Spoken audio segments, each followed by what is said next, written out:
What's up, guys? I'm Chris with DeVille Magic, and today you're watching a magic review on Two-Headed Prediction by Christopher T. Magician. And the T stands for taco.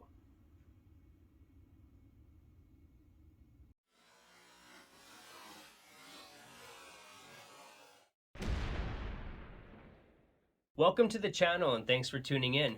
If you're new here and you're watching from YouTube, please subscribe, hit that notification bell, like the video, comment on any questions that you might have or things that you want to see in the future.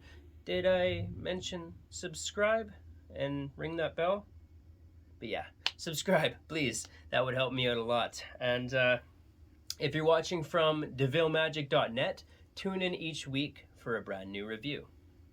What is Two-Headed Prediction by Christopher T. Magician? This is an effect that, or a routine, I should say, that isn't only a prediction effect, but this is also a game that the kids get to play. And the way that this is designed is to be played, kids against parents or kids against older kids. So they're gonna have a lot of fun before the magic happens, right? So there's a nice surprise at the end, a kicker ending, and then another kicker ending that's hilarious. I'm not gonna show a performance video of me doing this, just because this is designed 100% to be done with an audience. The whole point of this is to have your audience engage with you and to participate and play the game before the magic effect happens. So just check out the trailer on YouTube. There's also live performances that you can check out. I'd recommend doing that because you are going to want to see this before you purchase it. But I'm going to tell you what you get and if it's worth it, and all of that stuff like usual. What you get. So this is the packaging that it comes in.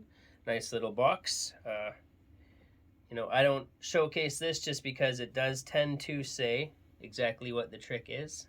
But in that you'll get some animal cards. There's a lot of different ones here. The routine typically runs 5-6 minutes, but you can make this go on much longer if everybody's having fun. The game portion of the routine can go for as long as you want. If the kids are having a lot of fun and the parents are enjoying it, then you can make this a longer routine.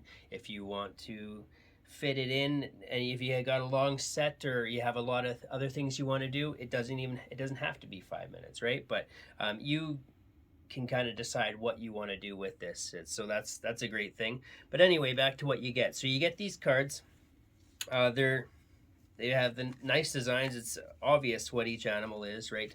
And then you get the prediction, which you can see in the trailer, so I will show you. The idea is, let's go over the idea of this. So just briefly, in case you don't watch the trailer, you're doing parents versus kids. So you set this up so that Christopher does it so that the kids get the hard ones, like starfish. They got to make the sound of the animal that's shown, right? So he does it so the parents will get the easy ones, like a pig, and then the kids get the hard ones, which I have done a few times with success, and I get the reasoning behind it is that the parents are kind of laughing at the kids' frustration, and that can be funny. But I have had times where the kids are frustrated and they tend to get upset. I've had a kid or two cry because they were frustrated and in that they couldn't win, right? So I do the opposite with this. I give the kids the easy ones and I give the parents the hard ones. So the kids feel good about it, but I understand both sides. I guess you just kind of have to gauge your audience and get a feel of how the kids are. But sometimes there are individuals that may be more sensitive and they really don't like to lose. They don't see the fun in it. So if that's the case, which has happened to me a couple times, I just give the kids the easy ones. They have a blast. The parents get it, right? they know that their kids are having fun, they're feeling good, so they like that too. You can play it either way. So then you play that for as long as you want, and then in the end, you are going to have them match 2 cards. So you do a, well, you know, a force, and you show a card, right? And then you place that over here. They'll have a zebra. You do another one. Tell me when to stop. Stop. You show them another zebra. We got 2 zebras. What? Oh. Uh-oh. You know, wouldn't that be cool if we at least got one of the animals right? And when you pull it out, you have the zebra.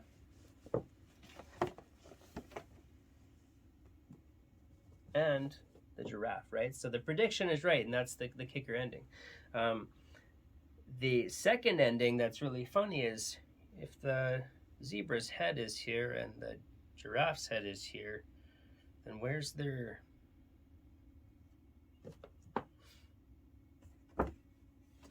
Ew, it's a double butt. And then I usually toss it out, right? And the kids, yuck. So this is a great kids routine, right? You get the magic ending, the surprise, and you have a fun game. You know, this is a great kids routine. That's what you get. How's the quality? What's the cost? So this is $60.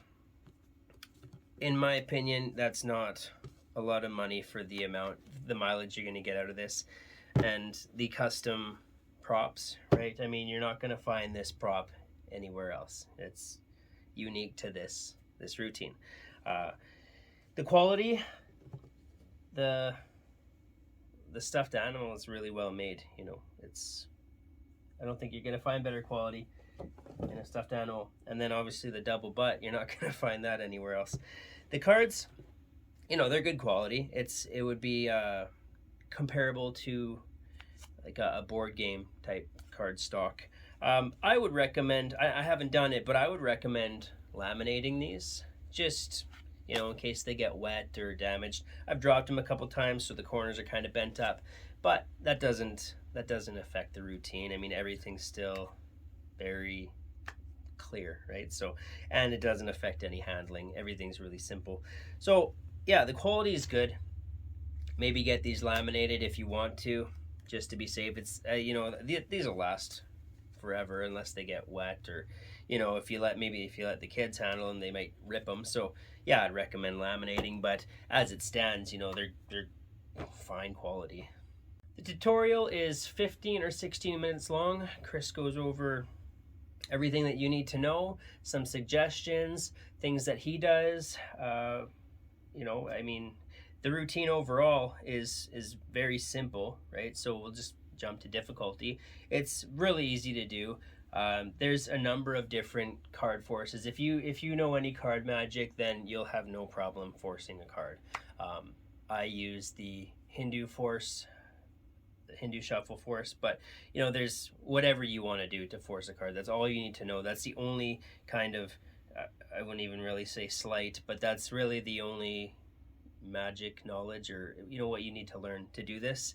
The rest is a fun game, right? So difficulty is very easy. The tutorial covers everything, and then you're also going to get a performance video as well of him doing, I don't know if there's a studio performance, but I know there is a live performance which is what you're going to want to see anyway, because this, you know, you're going to be doing it for kids, right? So a studio performance, that's why I didn't do one here for you, because there's nobody in front of me to participate. Angles on this is angle proof. You can perform this surrounded. I don't think you would. This is meant to be a part of a show, but there is no bad angles with this, right? Because your prediction is, I put it in this gift bag. Whether you put it in a gift bag, in a box, or whatever, like, you want to have that in open and in view as a prediction, right? But it's covered, right? So they don't see that. And as far as the cards go, there's really nothing to see. I mean, maybe just don't, well, whatever your force card is, obviously don't show that one, right? But you can do all the other ones, and you're just showing cards. Like, there's nothing that it's not angle sensitive by any means. It's angle proof. This is all ready to go out of the box. The only thing that you're gonna want to pick up is something to put the prediction in. So this bag didn't come with it, but I mean, you know, if you just have a box laying around at home, or if you want to, whatever you want to put it in, then you have to supply that. But you know, the cards, the stuffed animal, it is all ready to go. There's not necessarily a setup aside from putting the stuffed animal in a bag or whatever you want to use, but I do set things up because there are certain cards that I like better. I've found that some people, even the ones that are really hard to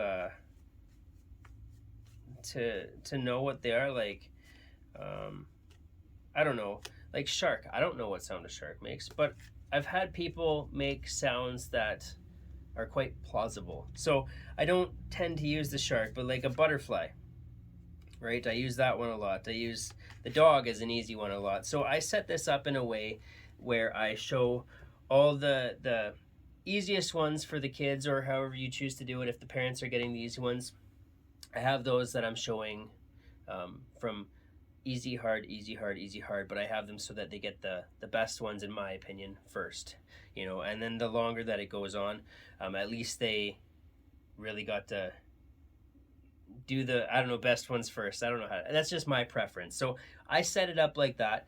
It really doesn't take long if you choose to set it up in any way, a couple minutes, but you know, you could just shuffle these. As long as you know where your force cards are, you could just shuffle these and show them at random, or, you know, just set them up easy and hard without your preferred cards. Is this a worker? I use this at every show since I've got it. Since I purchased this, it's been a part of every kids show I do, every all ages show. I think that it's a good routine for everybody, you know. Maybe the game portion of it is, obviously the kids are going to have the most fun here, but the prediction's still a cool prediction, right? I mean, it is directed towards kids, but the prediction isn't much different than if you're performing like a mentalism act with cards and an envelope, right? So it is still a cool magic effect, but you just get so much more with it in doing it as it's presented for the kids. Kind of already covered if it's worth your money, because you're not going to get these props anywhere else, and they are really well made. And you know, for the mileage you'll get out of this can take up a good chunk of your show if you want it to, right? If you're doing a half-hour show, and you know, this is at least a 5-minute routine without having to not drag it on, but you know, if they're having fun, you can extend that, you know. I've done this before where it's been 10 minutes just because the kids were having so much fun and the parents were laughing and having a good time, so I went with it, right? If you're doing a half-hour show and this is 10 minutes, you know, then you got a really good chunk of your show done, and a lot of participation, interaction, and entertainment. So $60 is not a lot of money for this. It will pay for itself. If you're a kids performer, it's definitely worth your money. Pros and cons, positives and negatives. You've heard the pros. You know, it's great. I love this routine. The negatives, there really are no negatives to what you get or anything about the routine. It's more a performer mistake in my case, right? So a couple times I noticed some kids were getting upset with one way that I was performing it. So I ended up adapting it in that, you know, changing it up in that show, and come back from that, right? So the one kid who was frustrated and there was some anger, there was a little bit of anger and some tears. Well, I got him to tell me when to stop, you know, to show the card, right? So then the focus was on him getting to do something, right? And then it turned around. He was having fun because he was the center of attention, and he got to do something that brought him into the magic part of the trick. So even the times that I have had a slight negative experience, I was able to turn it around fairly easily. And you learn from situations like that. So now, just in doing my shows, if I notice that there are some kids that may be more sensitive to that type of thing, then I'll just have the kids do the easy cards and the parents do the hard cards. If you get kids that are, like, really, I don't know, outgoing and not afraid to yell at you and try to expose what you're doing, then you can give them the hard ones, right? And it's funny then too. But so that's there are no negatives. Sometimes you may just have to change things up if you find that it's not working the way that you had planned. But that's kind of how kids magic goes, right? You learn over the years and you learn through experience, and things, especially with kids, aren't always going to go as planned, and more times than not they don't, right? So learning how to improvise or change what you're doing on the spot is really the key here. So that's not a negative towards this at all. All I'm saying is that there have been some times where things didn't go as planned, and while some people may look at that as a negative, it's not a negative to this. This is something that you need to learn to handle as a children's entertainer, a kids performer, and go from there. So this routine, this product has no negatives that I can think of. It's really good. That's my review for Two-Headed Prediction by Christopher T. Magician, or Christopher Barnes, right? I think it's listed under Christopher Barnes, which is what I should have said in the beginning, but you will find it either way. You can pick this up at any major magic dealer. I think it's promoted by Amaze Kids. You can also pick it up from Vanishing Ink, Penguin Magic, or if you're Canadian, I picked mine up from a store called Vanishing Rabbit out of Calgary, ran by Brent. So you can pick that up there too if that's closer to you. Anyway, thanks for sticking around. Thanks for watching. Did I mention subscribe? I think I did at the beginning. But yeah, please subscribe. That would help me. Like the video, comment. I'm going to be doing a lot of new reviews, whether it's now kids magic or the usual kind of walk around stage type stuff. So I hope you enjoyed it. Thanks again. I'll see you at the next review.